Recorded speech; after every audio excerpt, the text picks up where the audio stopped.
Okay, in the interest of the non-human clock that drives us, let's bring things back to order. Welcome back from lunch, and it's good to be inside on a cold, gray, windy day.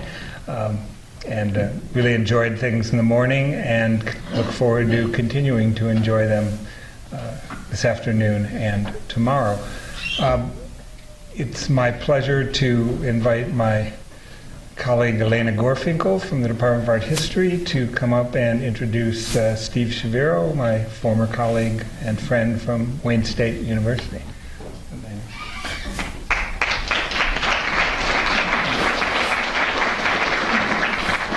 Hi, thank you. It's my great pleasure to introduce to you Stephen Shaviro. Stephen Shaviro is the DeRoy Professor of English at Wayne State University. His research interests include cultural theory, cultural studies, film and new media, postmodernism, and science fiction. He's the author of numerous books, which you all know, including most recently, Post-Cinematic Affect, Without Criteria, Kant, Whitehead, Deleuze, and Aesthetics, Connected, or What It Means to Live in a Networked Society, and The Cinematic Body. And for 10 years, I just realized, since 2002, he has been writing on his blog, The Pinocchio Theory, which I'm sure you're all familiar with as well. And I just wanted to note that my first encounter with Steve was through his work and his writing in The Cinematic Body, as I'm a film studies scholar, and his very complex and kind of captivating articulation of Romero's zombie time, of a kind of empty temporality that stages a reversal of spectator and action, and of a Cronenbergian viscerality as well, of a body exposed, a nervous system, an anti-idealist space that signals that we are no longer what we seem to be or have been. So this undead body, this rendered body, really opens out in the sense of borders troubled, in the boundaries between human and inhuman things, in the body of the zombie, or in the penetrability of Cronenbergian flesh to non-human interlocutions, interruptions, and enfoldings, whether of viruses or videotapes. Shaviro has always, from that moment of my first encounter and even before, been contending with and reaching towards an experience, a feeling of the presence and potentiality of emergence, of futurity. In this sense, his work has consistently stood, whether we recognized it or not, as a premonition, as premonitory, itself prehensile. Always prescient, untimely, one beat ahead of the currency and the marketization of ideas, Shaviro's work always has seemed to preempt us. From his first book on Bataille and Blanchot, on the erotics of desubjectivating approaches and non-sovereignty of violence, to his application of a Deleuzian phenomenological approach to the materiality of the filmic object. And its insistent corporeality, which is far ahead of the widespread importation of Deleuzean phenomenology into film studies, and on to his staging of Kant, Whitehead, and Deleuze in a complex regard with continental philosophy around the stakes of the aesthetic and the import of the experience of the beautiful. Shaviro has consistently asked us to reconsider questions of time, presence, form, and feeling, their interrelation, and their capacity to construct a contingent, tremulous now in the dynamism of becoming, as well as to question the organization of forms of value in an era of hyper-capitalist acceleration and flattening exchange.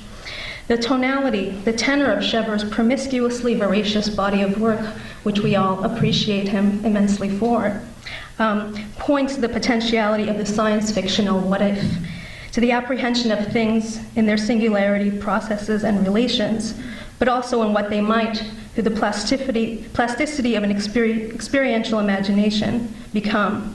His talk today, Consequences of Panpsychism, explores such a field of counterfactual possibility. And I'll open it to Stephen.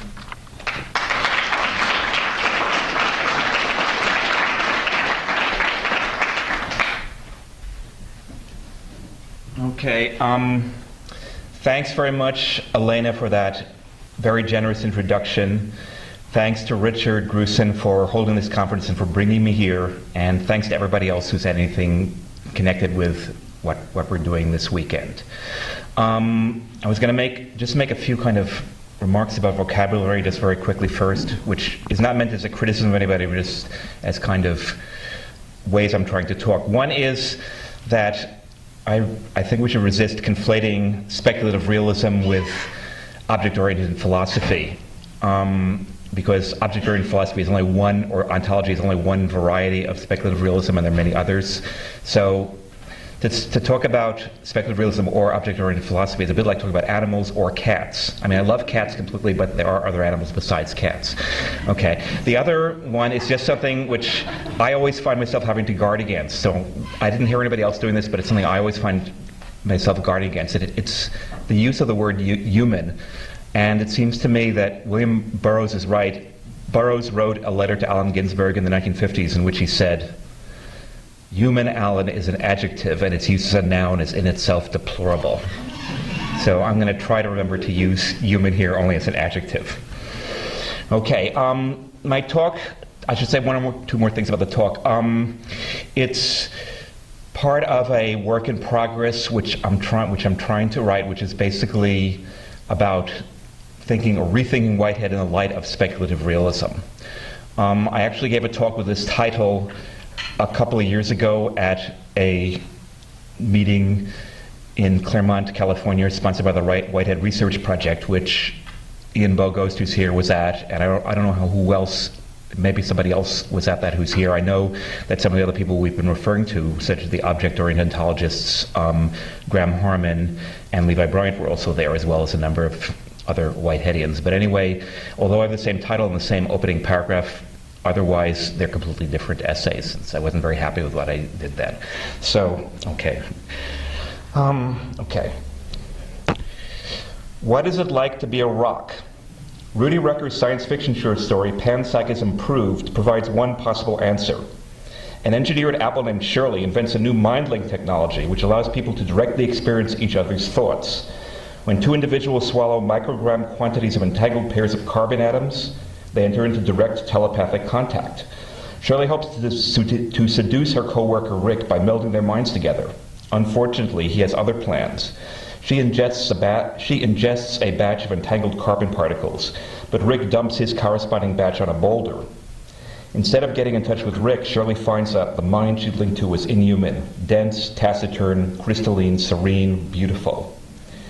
She fails in her quest for sex and deeper human contact, but she finds solace through intimacy with, in her quote, "a friendly gray lump of granite. How nice to know that a rock had a mind," unquote. Panpsychism is a thesis that even rocks have minds. More formally, David Skrbina defines panpsychism as the view that all things have mind or a mind-like quality. Mind is seen as fundamental to the nature of existence and being.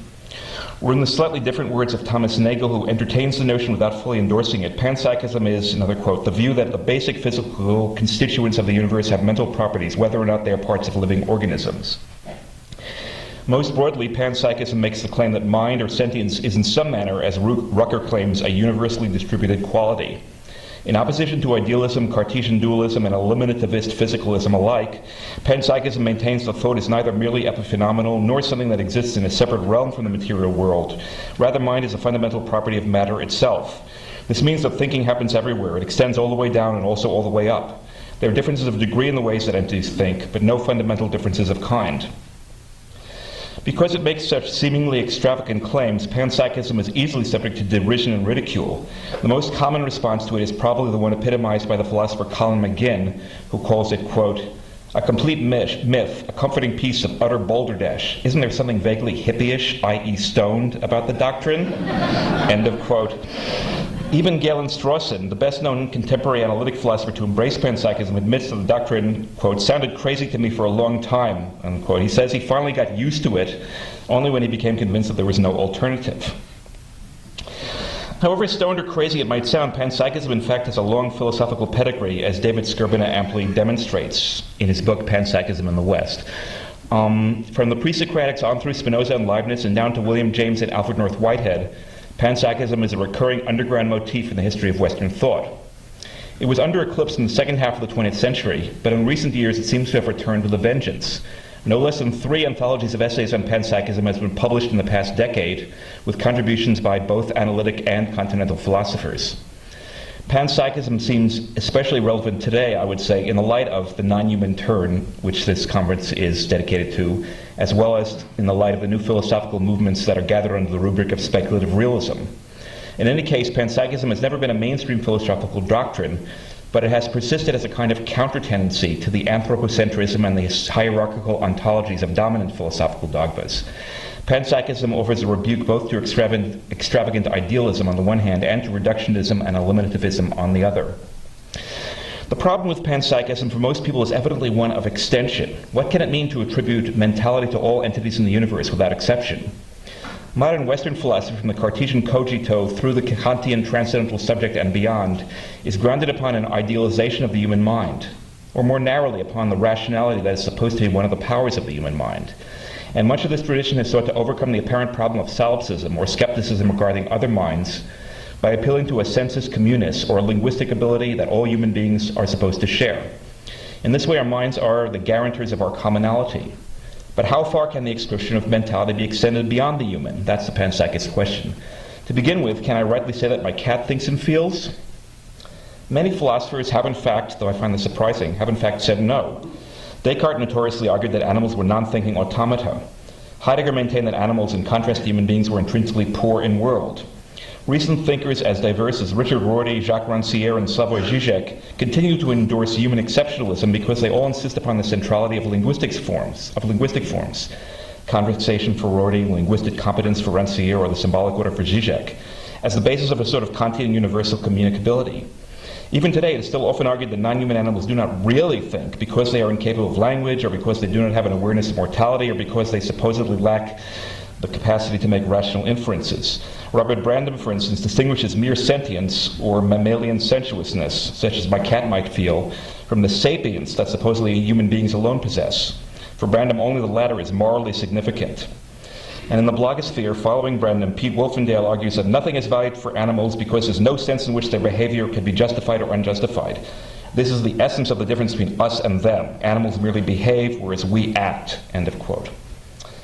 In spite of such arguments, both philosophical claims and common opinion have shifted in recent years more fully in favor of recognizing the mentality, at least of higher animals like mammals, birds, and possibly cephalopods. I presume that most people today would agree that dogs and cats do have minds. That is to say, these animals think and feel, they have inner qualitative experiences, they register pleasure and pain, and they make decisions. But does a lobster similarly think and feel? Does a jellyfish? Does a tree? Does my favorite biological research organism, the slime mold Physarum polycephalum? In fact, there is good scientific evidence that all living organisms, including such brainless ones as plants, slime molds, and bacteria, do exhibit at least a certain degree of sentience, cognition, decision-making, and will. But what about things that are not alive? How many non-stoned people will agree with Rudy Rucker that a rock has a mind? Or for that matter, a neutrino? According to Whitehead, Leibniz explained what it must be like to be an atom. Lucretius tells us what an atom looks like to others, and Leibniz tells us how an atom is feeling about itself. It's a quote from Adventures of Ideas. But who today is Leibnizian and Whiteheadian enough to assert that an atom or a neutrino feels anything whatsoever about itself? Few advocates of panpsychism would expect that the doctrine could literally be verified by scientific experiment, as happens in Rucker's whimsical story. For panpsychism makes an ontological claim rather than a necessarily empirical one. Even if we were able, as Whitehead once put it, to ask a stone to record its autobiography, the results would probably not be very edifying or exciting. David Chalmers similarly says he attributes mentality of some sort to thermostats, but he said it wouldn't be really very interesting to get inside the mind of a thermostat. It's kind of boring because there's so few things it thinks about, basically. It's not a question, therefore, of actually getting a rock or a neutrino to speak, but rather one of recognizing that mentality or inner experience is not contingent upon the ability to speak in the first place. Indeed, direct telepathic contact, like that portrayed in Rucker's story, is not likely to be possible, even between speaking human beings. This is because any such contact would end up being public and external, precisely in the way that speech already is. Inner experience, sensations, qualia, and the like would remain untouched. Panpsychism is thus not predicated upon the possibility of what Graham Harman calls human access to other entities and other minds, whether they be human or non-human. To the contrary, panpsychism's insistence upon the mentality of other entities in the world also implies the autonomy of all these entities from our apprehension, and perhaps even from our concern. When panpsychism insists upon the mentality of lobsters, neutrinos, and lumps of granite, what it is saying in the first instance is that these entities exist pour soi as well as en soi, to use that old Sartrean language. They are autonomous centers of value. By this I mean that it is not just a matter of how we value lobsters or neutrinos or lumps of granite, but also the ways in which these entities value themselves and differentially value whatever other entities they may happen to encounter. For entities do indeed value themselves. In the first instance, they do so by the very act of persisting through time and establishing themselves as what Whitehead calls enduring objects. This act of persistence is more or less what Spinoza calls conatus, or what Levi Bryant calls the ongoing autopoiesis of objects. I'm not entirely happy with these terms, however. Conatus and autopoiesis seem to me to put too exclusive an emphasis upon an entity's self-reproduction and maintenance of its identity, or upon what Bryant calls its endoconsistency. But the value activity of an entity that persists through time is not just a matter of self-perpetuation or of the continually renewed achievement of homeostatic equilibrium. It may well also involve growth or shrinkage and assimilation or expulsion, or an active self-transformation becoming other. All these can be characterized as what Whitehead calls conceptual initiative, or the origination of conceptual novelty. Such processes, therefore, are more akin to what Gilbert Simondon calls individuation, and to what the Whiteheadian poet Charles Olson calls the will to change, than they are to conatus or autopoiesis. In any case, the act of self-valuation of all entities is in fact the best warrant for their sentience. For value activity is a matter of feeling and responding. Whitehead defines value or worth as an entity's, quote, sense of existence for its own sake, of existence which is its own justification, of existence with its own character, end of quote. Each cat or dog has its own character, and so does each lobster and even each neutrino. For Whitehead, the common fact of value experience constitutes, another long quote, the essential nature of each pulsation of actuality. Everything has some value for itself, for others, and for the whole. Existence in its own nature is the upholding of value intensity. Every entity upholds value intensity for itself. In other words, each entity has its own particular needs and desires, which issue forth in its own animations of value. These are bound up in the very being of the entities themselves. Rather than saying with David Hume that values cannot be derived from facts, or with the early Wittgenstein that value must lie outside the world, we should rather say that multiple values and acts of valuation are themselves irrefutable facts within the world. These values and valuations all belong to a common world, as Whitehead says. Indeed, they are immanent to the very world we live in. But each of these values and valuations also exists in its own right, entirely apart from us, and the values of other entities would still continue to exist in the world without us. The problem then is not to derive an ought from an is, but to see how innumerable oughts already are. Contra Pete Wolfendale, non-human animals do continually ascribe value to things and make decisions about them, even if they do not offer the sorts of cognitive justifications for their value-laden activities that human beings occasionally do. And contra Brandam, I think that we must indeed consider this a morally significant fact. For as Whitehead puts it, another quote from Modes of Thought, we have no right to deface the value experience which is the very essence of the universe. The standard retort to the Whiteheadian value argument that I've just been making is of course to accuse it of anthropomorphism. When Whitehead claims that non-human entities have values and experiences, that they have particular points of view and that they think and make decisions, is he not imputing human categories to them? I would argue, however, that making such a charge is begging the question, for the accusation of anthropomorphism rests on the prior assumption that thought, value, and experience are essentially or exclusively human to begin with. And I can see no justification for this. Our own value activities arose out of and still remain in continuity with non-human ones, as we have known at least since Darwin. We perpetuate anthropocentrism in an inverted form when we take it for granted that a world without us, a world from which our own values have been subtracted, is therefore a world devoid of values altogether. After all, even Cthulhu has its own values, however much we may dislike them and rightly feel threatened by them.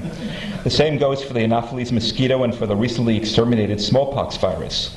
I think that this persistence of non-human values is a serious problem for the eliminativist versions of speculative realism, such as those of Meillassoux and Brassier. There's no reason why overcoming what Meillassoux usefully calls the correlation between thinking and being should require the extirpation of thinking altogether. For a more nuanced approach to the question of non-human minds and non-human values, we can turn to Thomas Nagel's famous 1974 article, What Is It Like to Be a Bat?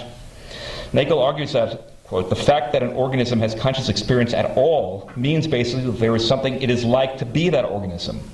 He further explains that what it is like, as he uses the term, does not mean what in our experience it resembles, but rather how it is for the subject himself. A bat's sonocentric experience, or for that matter a dog's olfactocentric one, is so different from the oculocentric experience of human beings that we will never be able to literally feel or entirely understand what it is like to be a bat or a dog. The best we can do is to create metaphors and similes, or as I would rather say, aesthetic semblances, that allude in some way to the chiropteran or canine existence. Graham Harman rightly remarks that illusion and allure are legitimate forms of knowledge, but also that they are necessarily partial and incomplete. Likeness in human terms, if it is projected imaginatively enough, may well work to dislocate us from the correlationist position of understanding these other entities only in terms of their resemblance and relationship to us. But it can never actually attain the inner being of these other entities. Nagel therefore argues for a much stronger sense of likeness. For him, it is not just a matter of our trying to explain what being a bat might be like in human terms. It is also, and more importantly, a question of what being a bat is like for the bat itself. Such is the project of what Ian Bogost, following up on Nagel, calls alien phenomenology. As Nagel puts it, and this is another quote from Nagel, the experiences of other creatures are certainly independent of the reach of an analogy with the human case. They have their own reality and their own subjectivity.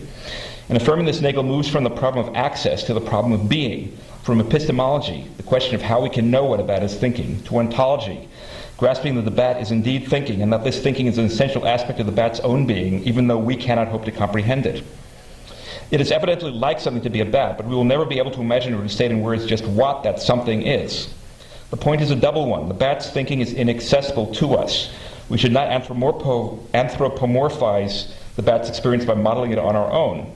But we also should not claim that just because it is non-human or not like us, that the bat cannot have experiences at all. These are really just two sides of the same coin. We need to accept both that the bat does have experiences and that these experiences are radically different from ours and may have their own richness and complexity in ways that we will never be able to understand.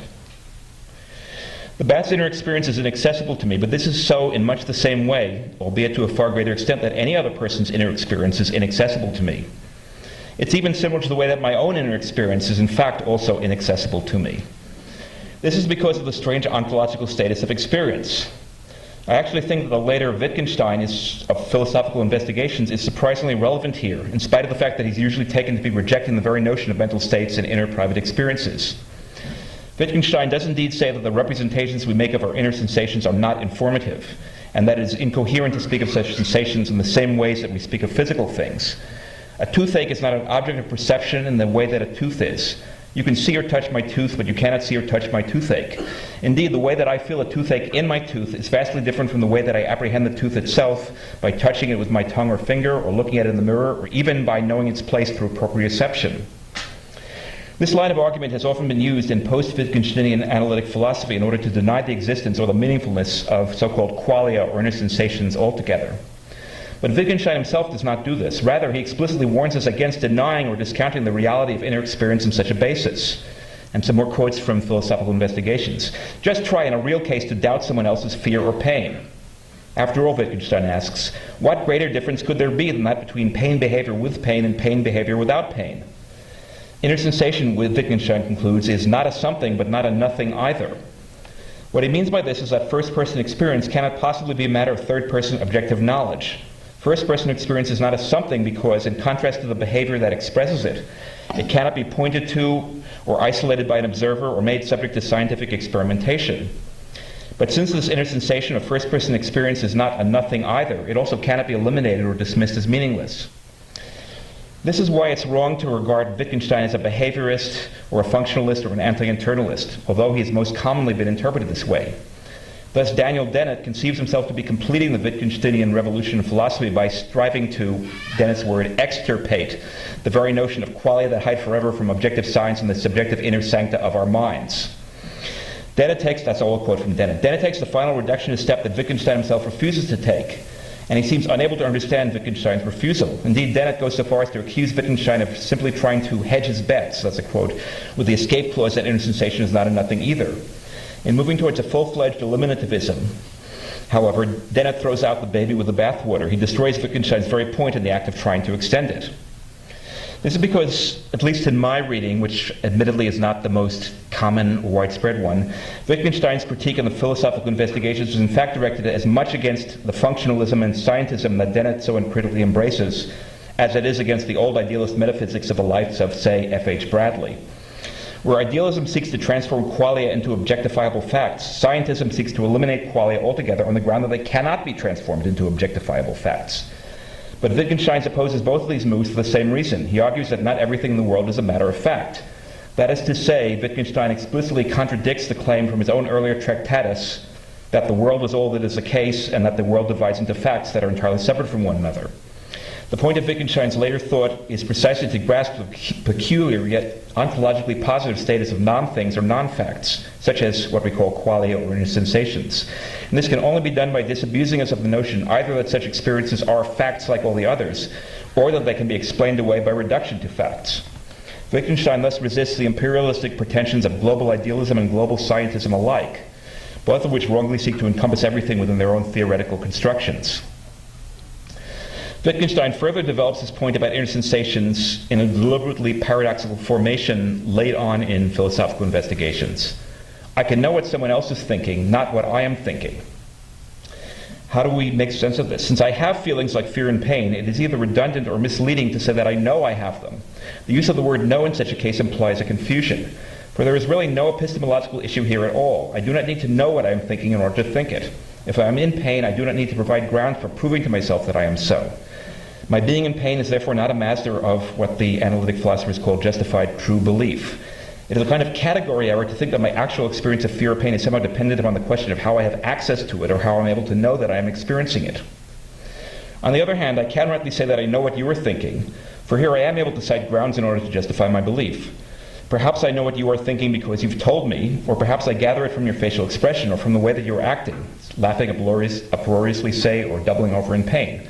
Of course, I may in fact be mistaken as to what you are thinking. Indeed, you may be acting in the way you are with the deliberate aim of deceiving me. But these sorts of errors can always be cleared up, at least in principle, through additional empirical evidence. When it comes to my own case, the question of knowledge plays out in much the same way. I cannot be directly mistaken about being in pain. However, I can deceive myself about my own mental state. Recent psychological experiments suggest that this happens more often than not. In this way, I might not know that I am in pain, even though I am in pain. Also, it may well be an error when I try to analyze my pain in discursive terms and specify to myself just what it is that I am thinking and feeling. This is because, to the extent that I do know what I myself am thinking, I am making inferences about my own thinking from the outside in the same way that I make inferences about the mental states of others. Now, if we try to extend Wittgenstein's line of questioning to non-human others, then the problem is evidently one of language, since Wittgenstein is so concerned with forms of speech in particular.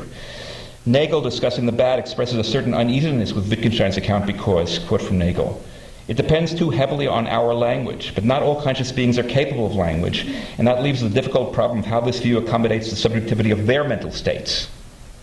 However, Nagel goes on to alleviate this difficulty.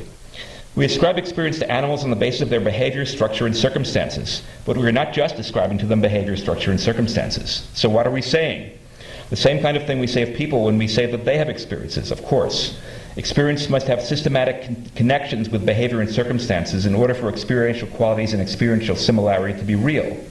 But we need not know what these connections are in order to ask whether experience is present in an alien thing. End of quote. So my comment on this, evidently my cat does not tell me what she wants in words, as another human person would be able to do.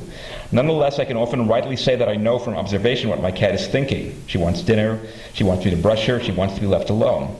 More importantly, even when I cannot tell what my cat is thinking, I can at least tell that she is thinking.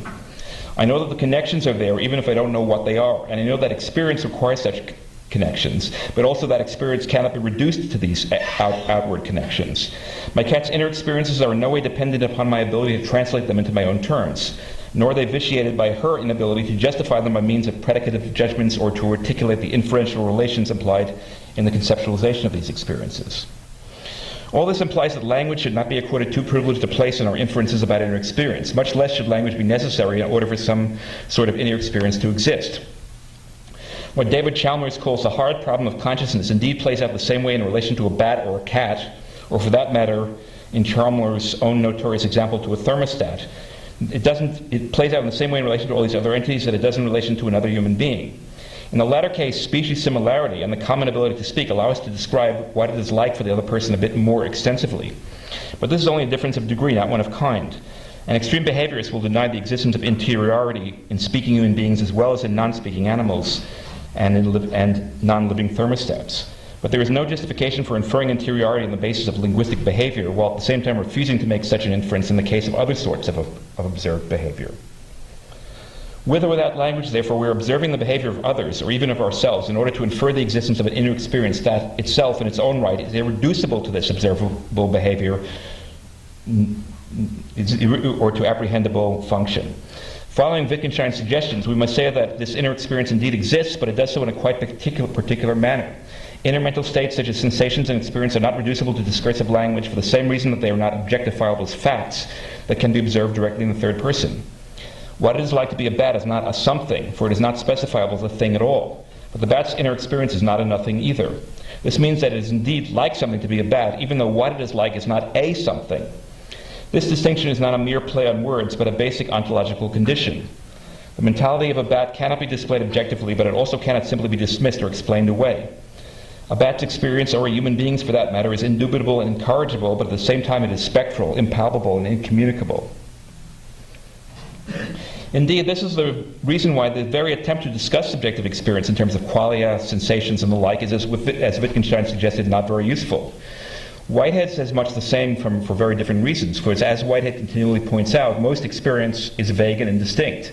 We largely confront percepta which are vague, not to be controlled, heavy with emotion, he writes.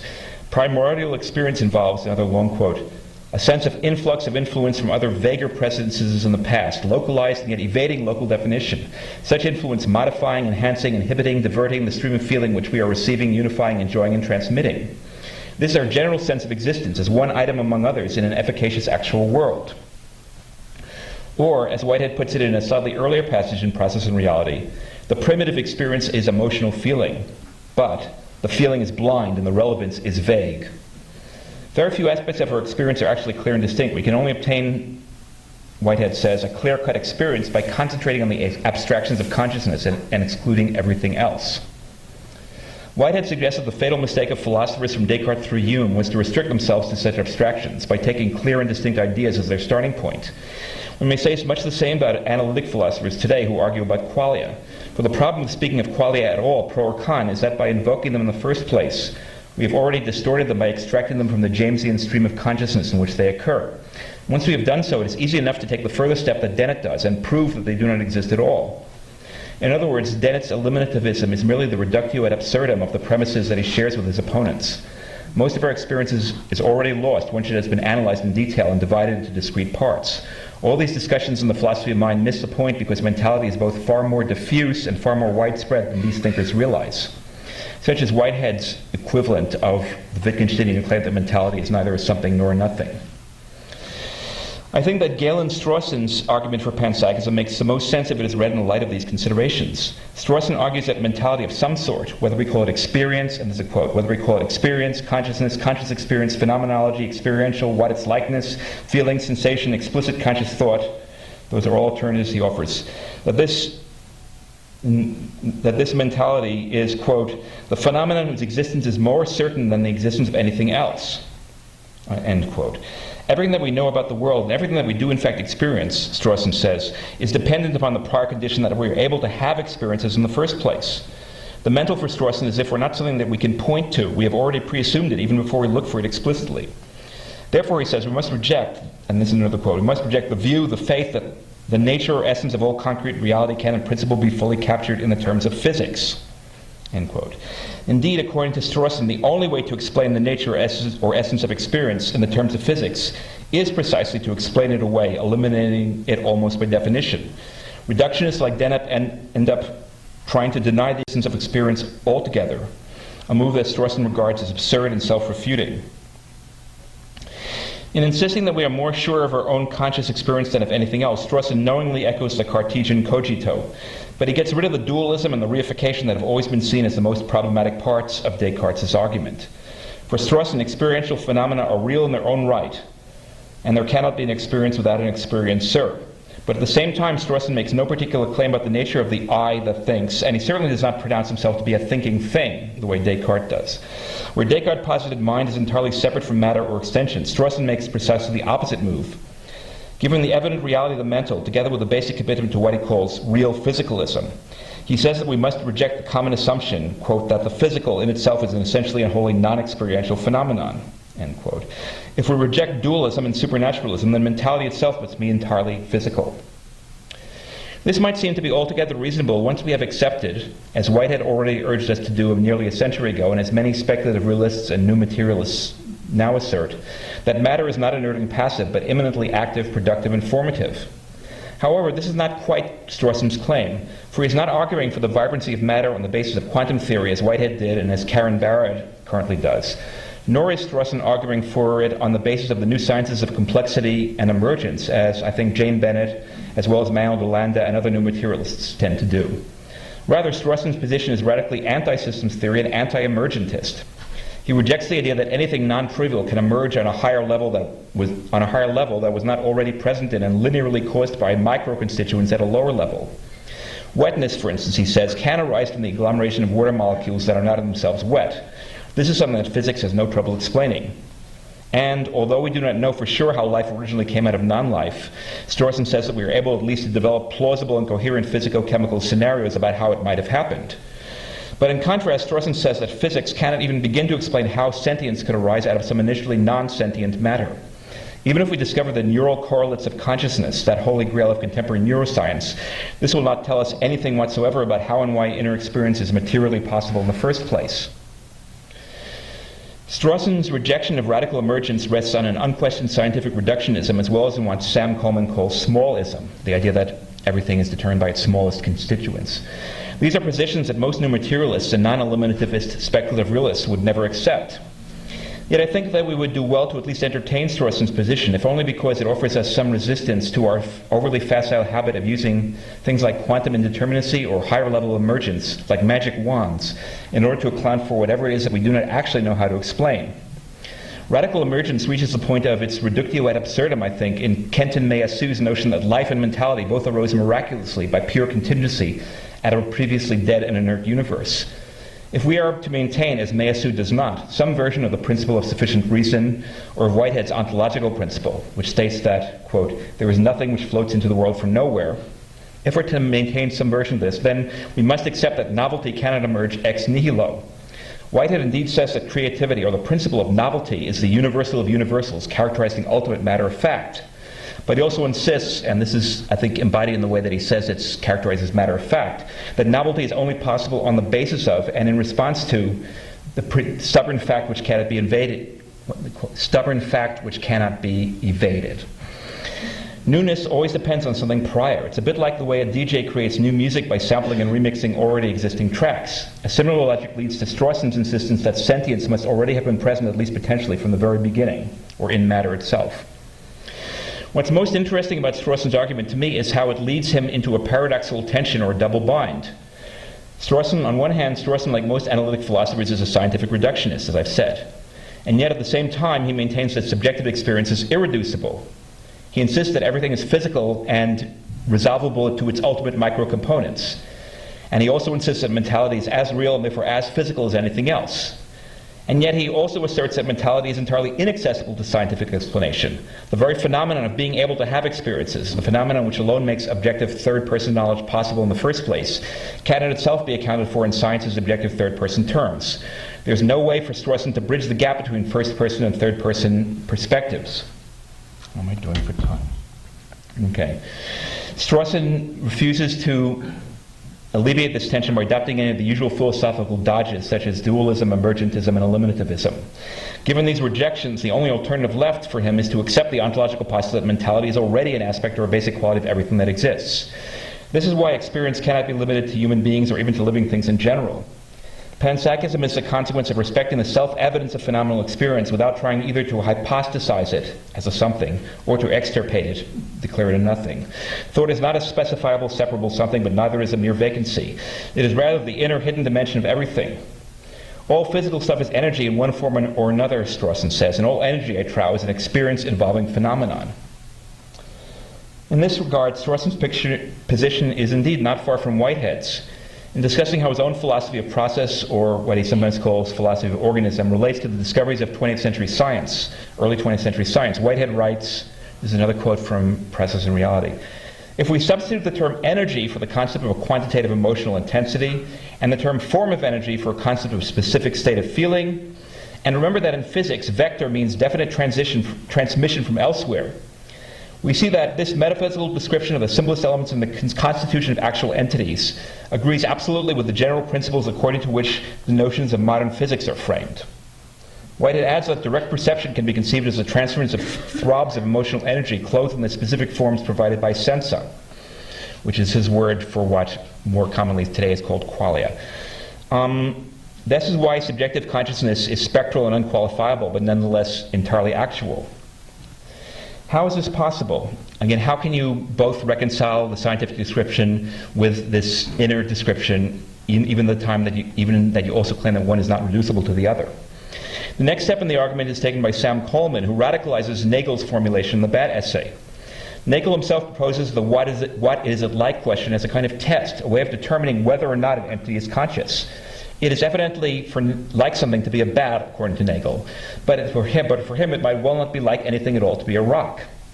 Coleman, however, transforms Nagel's epistemological criterion into a foundational ontological principle. Coleman argues that absolute what it is likeness does not just apply to living things in particular. Rather, it must lie at the heart of ontology. Those are all quotes. Following Bertrand Russell and Arthur Eddington, Coleman suggests that, quote, the concepts of physics only express the extrinsic natures of the items they refer to. The question of their intrinsic nature is left unanswered by the theory with its purely formal description of micro-ontology. End of quote. That is to say, contemporary physics, no less than the physics of Lucretius, only tells us what an atom looks like to others. It describes an atom in terms of its extrinsic relational qualities. The study of these relations is what physical science is all about. But neither Lucretian nor Newtonian nor modern relativistic and quantum physics has ever pretended to tell us what an atom actually is intrinsically for itself.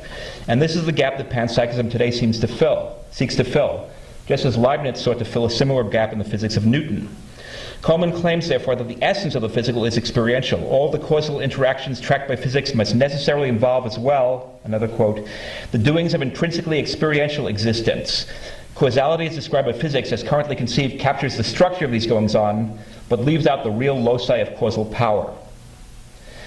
In other words, physical science gives us true knowledge of the world, but this knowledge is exclusively external, structural, and relational.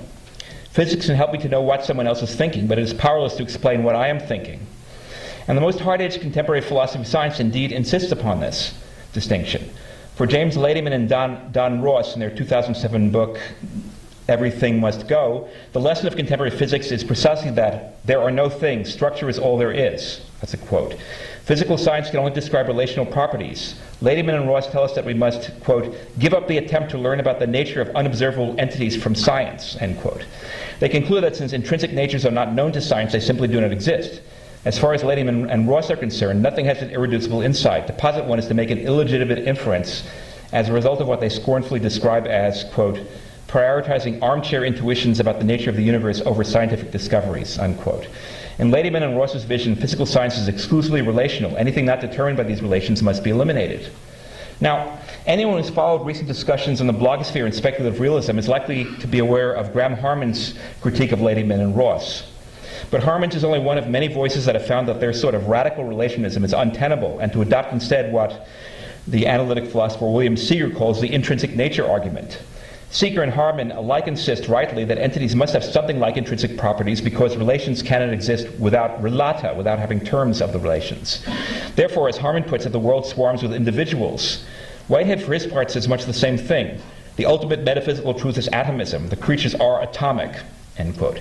If we are to account for this irreducible plurality of actual entities, another quote from Whitehead, and if we are to take seriously Coleman's demand that actually existing things, from neutrinos through houses and trees and onto galaxies, be understood intrinsically as real loci of causal power, then the crucial ontological question is the following. How are we to identify these individuals, or ultimate relata? In just what does a thing's intrinsic nature consist? The answer, I think, can only be that all entities have insides as well as outsides, or first-person experiences as well as observable third-person properties. A thing's external qualities are objectively describable, but its interiority is neither a something nor a nothing. As Whitehead puts it, in the analysis of actuality, the antithesis between publicity and privacy obtrudes itself at every stage. There are elements only to be understood by reference to what is beyond the fact in question, and there are elements expressive of the immediate, private, personal individuality of the fact in question. The former elements express the publicity of the world. The latter elements express the privacy of the individual. End of quote. Thus, everything in the universe is both public and private. A neutrino, for instance, is extremely difficult to detect, for it is only affected by the weak nuclear force, and even then its presence can only be inferred indirectly through the evidence of its rare interactions with atomic nuclei. Nonetheless, this is enough to define the neutrino as an interactional and relational entity, or what Whitehead calls a public datum.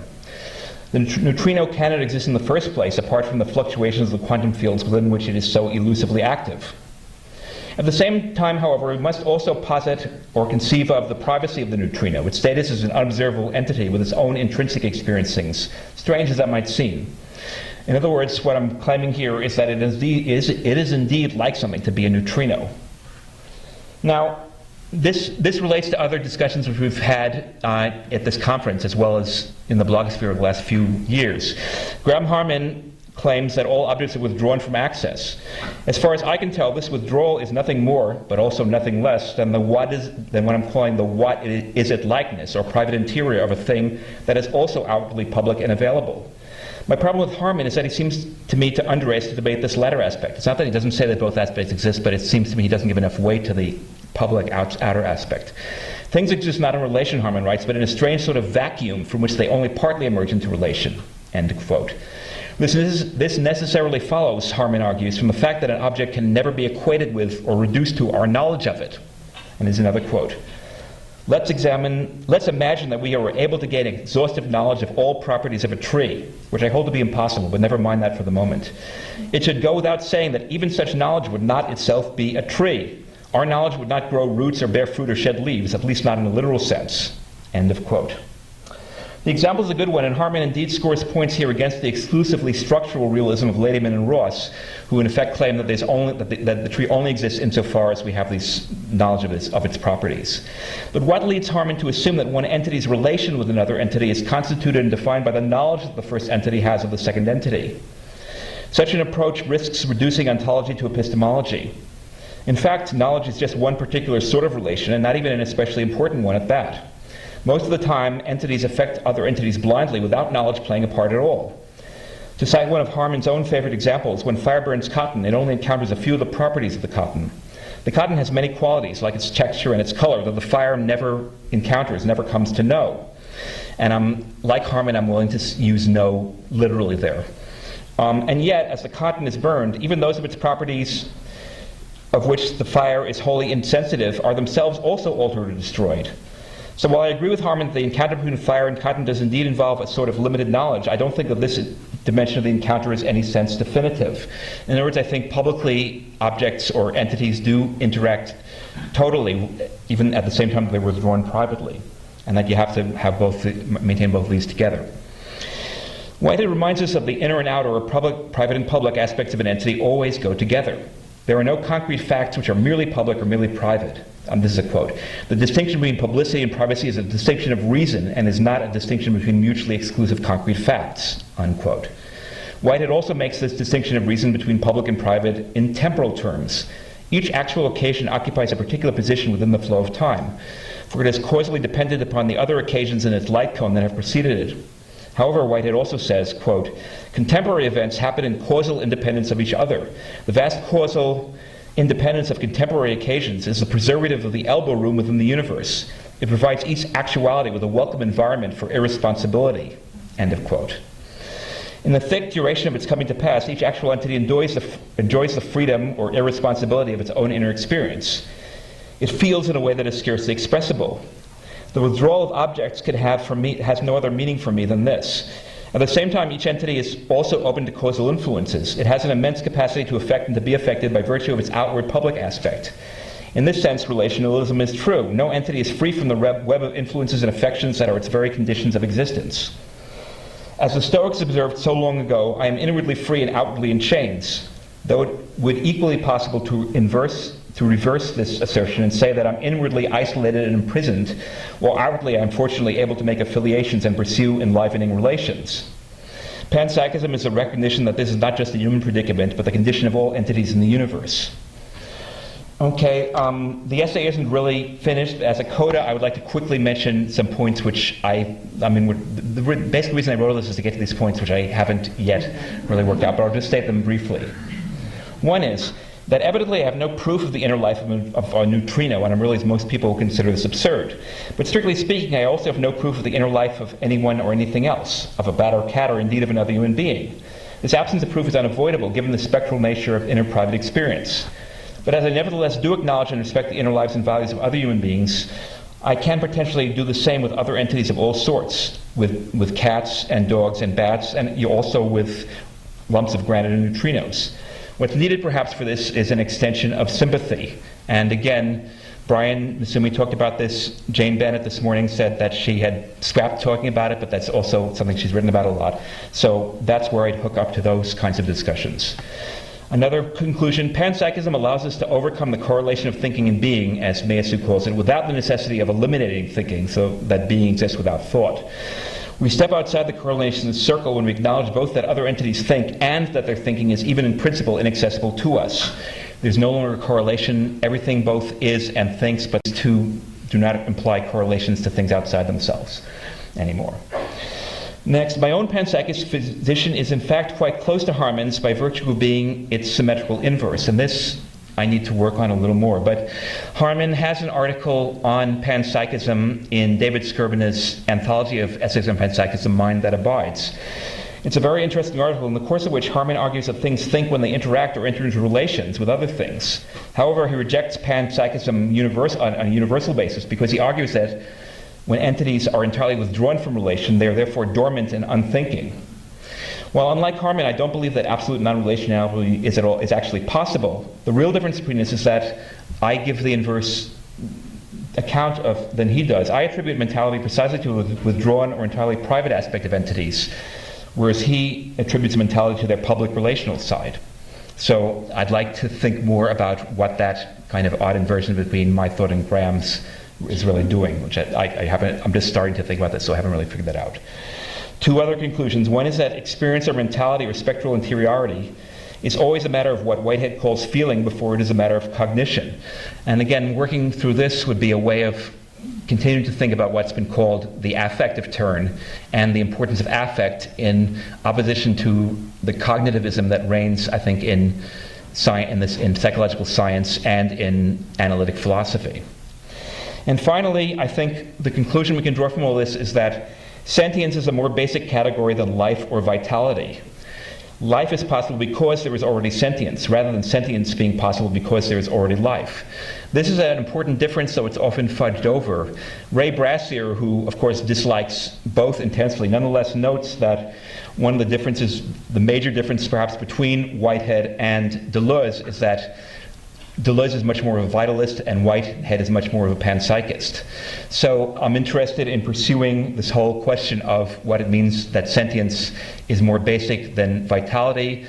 I'm hoping it gets us, so it'd be a way of getting us away from some of the problems which we have with the concept of life, things which, for instance, Eugene Thacker has written about, and also which various critiques of vitalism, which I do take seriously, have worried about.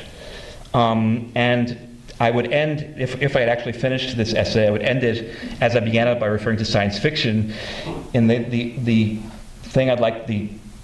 book I'd like to refer to is Ted Chiang's beautiful novella, The Life Cycle of Software Objects, which is, how to describe it? It's a materialist account, you could say, of the mode of being, both of software and of its programmers or makers. It's precisely about the kind of odd sense of responsibility that the programmers feel towards their intelligent, autonomous, intelligent programs when platforms are changed, when development gets discontinued, and so on and so forth. The kind of poignancy and interest of Chiang's stories precisely has to do with the fact that we have entities which are unquestionably sentient, although we can't really say that they're alive. And so I'll leave things there. Thank you.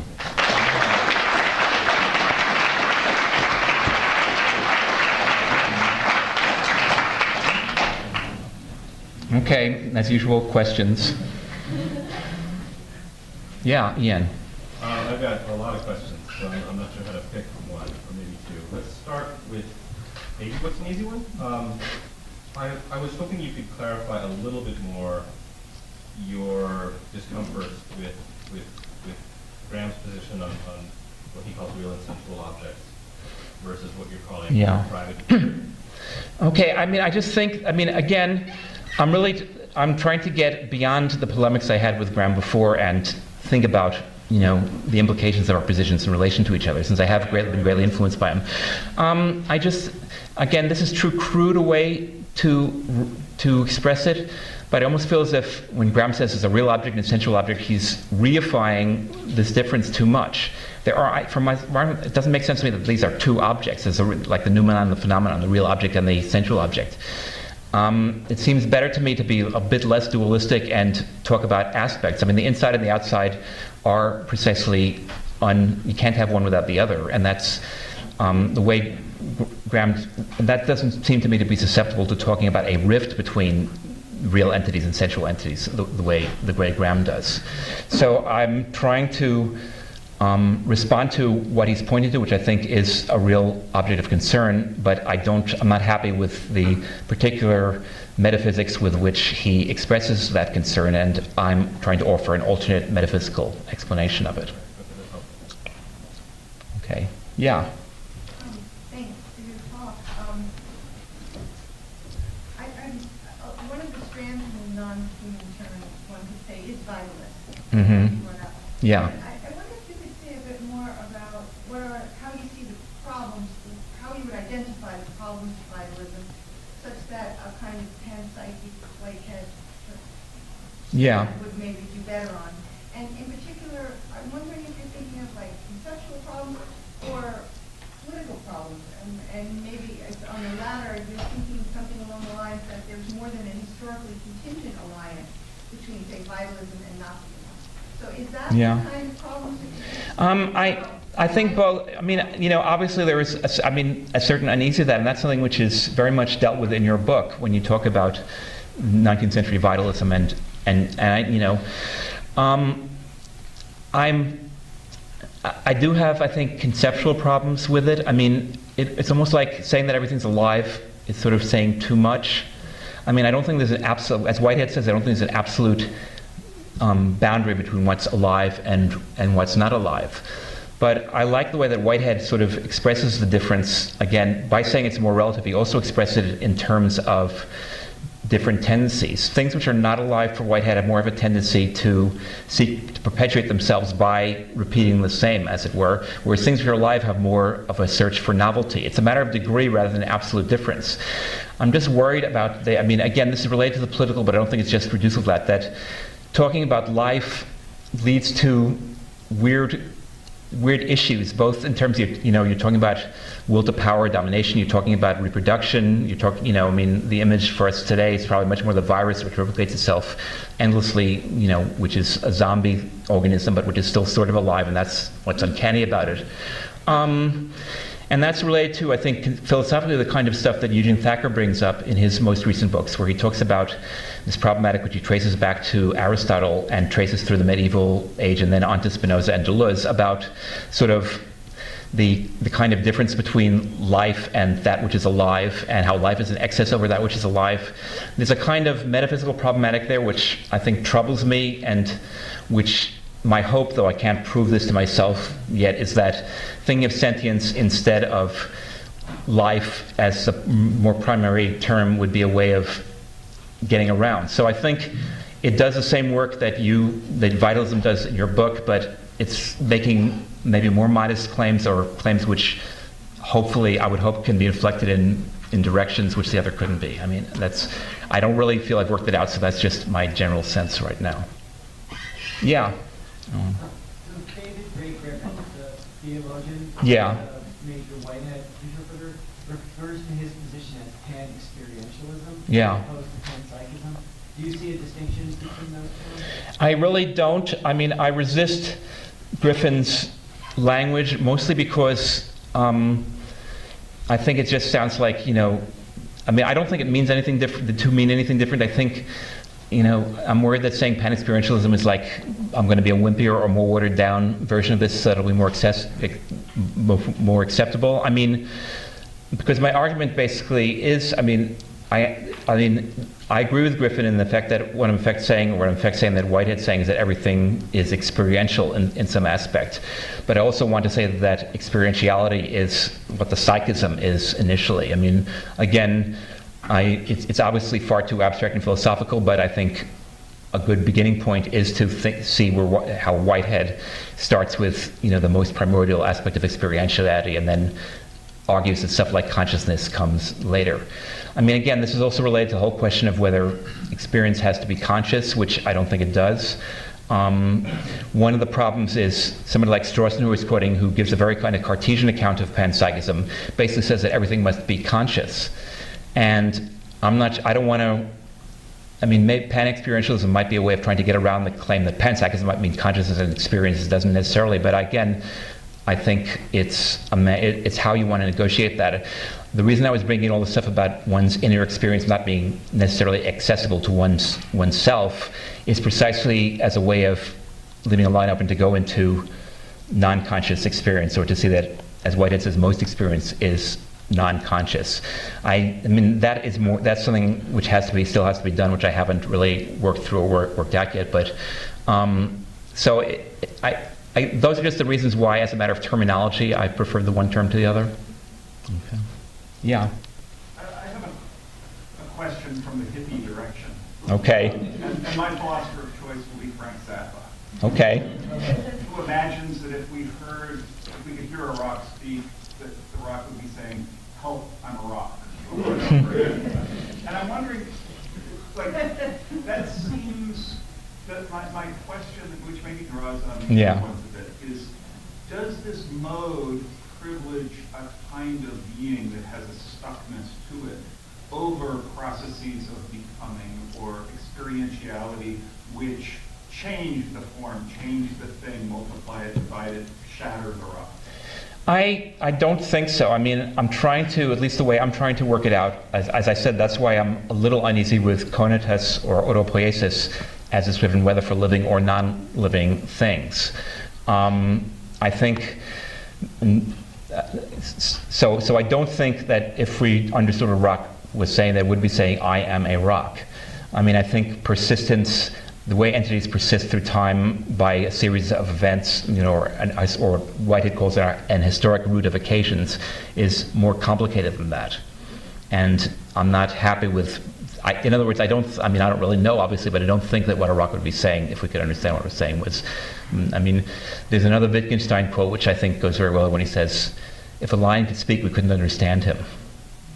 Okay, yeah. Just to make a quick point that the rock would have its own spatial temporal context. Yeah. It would be, I'm moving at my speed, which you perceive fair, right? That's part of the rock like. It might be, it might happen at a very different speed than humanly apprehensible speeds. I mean, there's been a lot of people have written about this, that, there are things which go on, especially in electronic networks today, much too fast for us to apprehend, and there are also things which go on much too slowly for us to apprehend. So, if I look back at the rock every week, it'll look the same, but if it came back in 100 years, it would be different, probably. Yeah. However you define philosophy, there has to be, I think, something to do with the use of reason, as opposed to superstition, as opposed to other kinds of discourse or other kinds of thinking. Mm-hmm. And for that definition of philosophy, I think you have to sort of build in some threshold of what reason is and what consciousness is, it seems to me. So part of the reason why there is a category called consciousness or mind in the first place is to alert us to that threshold, I think. So whether you call yourself a rationalist or not, methodologically speaking, we cannot, I'm just saying the devil's advocate. Yeah. We cannot say that a chair or an infinity of things, because otherwise that would foreclose the act of philosophy itself. So in that sense, if you extend mind to everything, don't you make philosophizing?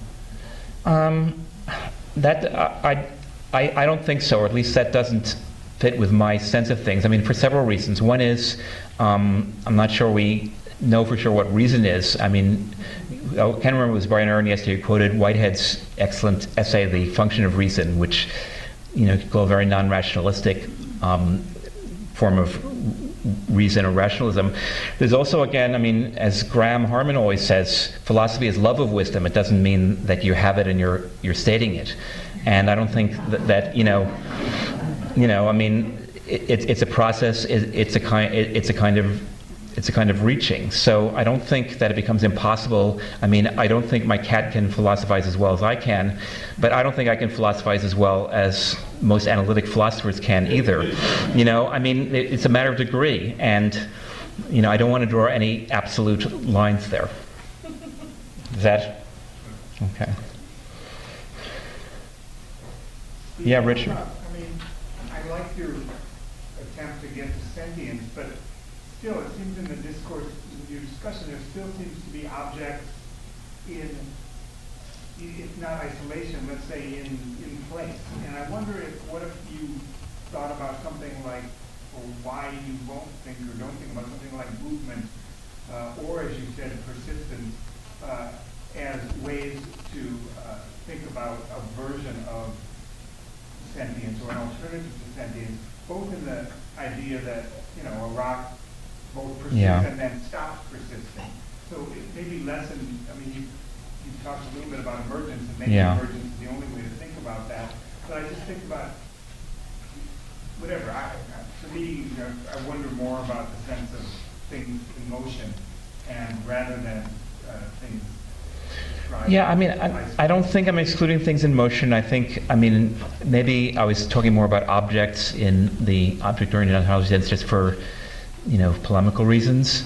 I mean, I think the basic thing is, and what Whitehead says, and actually, I don't think Graham Harman would say this, but Levi Bryant is one of the triple O people who certainly does say this. I mean, nothing is just there. It has to persist. It's an activity for it to be there. For something to be seemingly fixed or in place, it has to continually perpetuate itself, and this is a continual activity. And again, the rock does it in a very different way from how human beings do it, or animals or whatever. But I don't think one excludes the other. I guess the question I would have is, it's easier to see a neutrino as moving than it is to see a neutrino as sentient. And the question is whether movement can get you what you think. Well, I mean, again, it seems that everybody who talks about this ends up talking about energy. I mean, both Strawson, I had the quote from Strawson where he said that everything is ultimately energy, and energy is an experiential phenomenon. And we know that mass and energy are really the same thing. So I mean, I don't want to get too philosophy of nature wise and start making assertions about the congelation of energy into mass, which I imagine a kind of like 21st century Schelling might do. But I don't think that's that's completely excluded. Underneath the energy and mass relationship, some physicists posit that underneath that is information, and everything that you described. I mean, barring some of the terminology, everything that you described seems to perfectly match what they're talking about over there. So how okay, I think that one could be made isomorphic with the other. I tend to resist the claim that everything underlying is information, because that seems to be too much about, that seems to be privileging cognition over feeling. I want to maintain that the primordial, as Whitehead says, the primordial form of experientiality is this feeling. And feeling, again, Whitehead does this in a very deliberately non-human way, but he's saying in a certain sense, anything responds to anything else. It's your feeling. I mean, it's like when you say about a piece of music, I'm feeling that, or I'm not feeling that. You're always feeling. There's always something that we're feeling, and this would be true for neutrinos as well. The neutrinos feel very few things. They only, they only feel a weak interactive force, which they only encounter when they, in a 1 in a million shot, happen to hit a nucleus. But still everything's like feeling something, and that seems to me. I wouldn't want to argue that is more basic. That information has to be built up from that as the first, level rather than the inverse. Again, I can't prove that. That's just, but that's the way it answered. I wouldn't deny that there, to a large extent, you could make one of these isomorphic with the other. Yeah, Wendy. So first of all, thank you for a really fantastic talk. As you were talking, as the questions persisted, I was thinking of the relationship between persistence and deformation, Mm-hmm. and to what extent even the idea that things exist because they're persisting is also Yeah. linked to the idea that things persist because they deform. Yeah. One way I'm getting to this is through engineering. Yeah. The way I've always thought, of course, things affect each other is because of course, I call mechanics of deformable solids. Mm-hmm. Yeah. Engineers very much understand that sort of deformation Yeah. which appears in these solids. But to put it in your terms more, to what extent is even this persistence or sentience linked to a certain deformability, which isn't emergence necessarily, which isn't motion, but Yeah. No, I'm totally sympathetic to that. I mean, that's why I expressed a certain slight unease with talking about cognitus as the basic term. It's too much. It seems to imply persisting in being as itself or as the same. And again, capacity to do things is also capacity to be affected and and therefore, as you're saying, to deform. So I'm totally in accord with that. You're feeling deformity. Yeah, I'm feeling deformity. Yeah, Adrian, no? It seems we often get bogged down in these discussions around what it is that everything shares. Is it, as you're suggesting, sentience? Is it mentality? Is it consciousness? Is it, as Graham Harman might say, the capacity to withdraw or something like that? And I wonder if the term interiority might not be sufficiently neutral enough. That's Ken Wilber's term. Yeah, well, again, I have no problem with that. I mean, I was trying to talk about interiors and exteriors or insides and outsides. I'm trying to bring in the Wittgenstein to suggest that the inside is not just another fact like the outside facts, but it somehow works differently or has to be alluded to in a different way. But no, again, a lot of these changes, it's obviously important what terminology you use because every word has different range of connotations.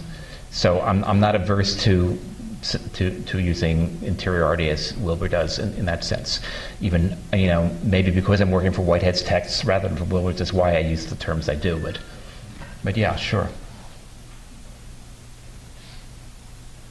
Yeah, Ian? I don't know if we're beyond time. I think we have one. Last question. Okay, last question. Can we go back to the panexperientialism, panpsychism? Yeah. We've talked about this a lot. You've already mentioned a number of variants, vitalism, Mm-hmm. psychism, affectivity, experiential. I guess what I'm wondering is how much, and you're sort of saying, well, I'm going to take this more extreme position just for rhetorical reasons. Does it matter, is my question?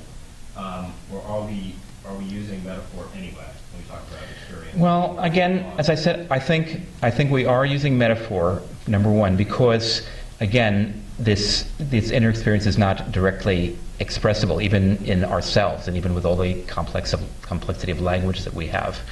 And so, in a certain sense, we are always using metaphor. Again, to the degree to which I'm both influenced by and in disagreement with Graham, it's I find very powerful his idea about aesthetics of involving allusion as an aesthetic method, which is somehow referring to that which we can't actually apprehend or pretend to actually describe. I don't think that that's the only aesthetic mode, and as I said, I think Graham's concerned basically with the limitation of interactions in the realm of knowledge, but in other ways I think physical interactions may be more complete. You might consider in this way the way Deleuze in Logic of Sense talks about the difference between incorporeal surface effects and the complete mixtures which go on the level of bodies. That's another kind of way in which that same kind of doubleness, I think sort of comes up. So, in a sense, it matters because obviously how we talk about this will matter for us, and it may matter for the things that we interact with precisely because, it'll help determine how we respond to them and interact with them. It's sort of like the question of, I think it's always a question of where you're going to draw a line. And again, how much, it's, some people will draw the line with, human beings versus all other living things. Some people will draw the line of animals as opposed to plants and other things. Some people will draw the line of living things versus non-living things. And again, we're drawing different boundaries for different reasons. It's sort of like one of the quotes I had in my talk from Pete Wolfendale, who does the deontologistics blog, and who's a very smart, interesting guy who I radically, violently disagree with about almost everything. The quote I had from him was from his justification of meat eating. and why it's okay to eat animals, even though it wouldn't be okay to eat other human beings. Now, I'm not a vegetarian. I do sometimes, not that often, but I do eat flesh, animal flesh. But I don't. The idea of having a moral justification of this utterly appalls me. But again, where do you draw the line? In Carl Schroeder's science fiction novel Permanence, there's one planet or one race of beings who are plants, intelligent plants, and they are utterly horrified by, they're autotrophs, they produce their own food, and they're utterly horrified by contemplating even the existence of any organism which preys on other organisms in order to survive, which means herbivores as well as carnivores among inhuman or animal terms. So again, I don't think Schroeder is trying to dramatize there, again, the kind of different levels there are and the different ways which we draw the line. So I'm not sure that's the full answer, but that's sort of where my ideas are heading. So. Okay, thank you.